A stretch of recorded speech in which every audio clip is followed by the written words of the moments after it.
ನನ್ನ ತಮ್ಮ ರಾಘವ, ಅವರ ಹೆಂಡತಿ ಸೀತಾ ಮತ್ತು ಏನಿವರು ತ್ರೇತಾಯುಗದ ರಾಮ ಸೀತೆಯ ಹಾಗೆ ಆದರ್ಶ ದಂಪತಿಗಳು.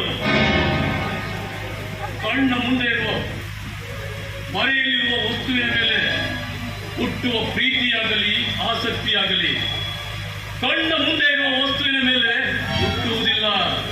ಇದೇ ನಾನು ಮಾಡಿದ ದೊಡ್ಡ ಮಿಸ್ಟೇಕ್. ಲಂಕೇಶ್ವರ ದಶಕಂಠ ರಾವಣ ಎಲ್ಲೋ ಇರುವ ಸೀತೆಗಾಗಿ ಮನಸ್ಸಾತು ಹೋಗಿರುವಾಗ ನಾನ್ಯಾಕೆ ನನ್ನ ಪಕ್ಕದಲ್ಲಿರುವ ಸೀತಾಳನ್ನು ಮಿಸ್ ಮಾಡ್ತೇನೆ. ನಿಂತಡಳಿಯವನದ ಹಾಗಿರುವ ನಿನ್ನ ದೇಹ ಸೌಂದರ್ಯದ ವನಕ್ಕೆ ಮನವೇರಿದ ಆನೆ ಹಾಗೆ ನುಗ್ಗಿ ನಿನ್ನ ಸೌಂದರ್ಯವನ್ನ ತಿಂದು ತೇಗದ ಹೋದರೆ ನಾನು ಗಜೇಂದ್ರ ಗೌಡನೇ ಅಲ್ಲ. ರಾಘವ, ನೀನು ನನ್ನ ತಮ್ಮ ನಿಜ, ನೀನು ನನ್ನ ತಮ್ಮನಲ್ವೋ?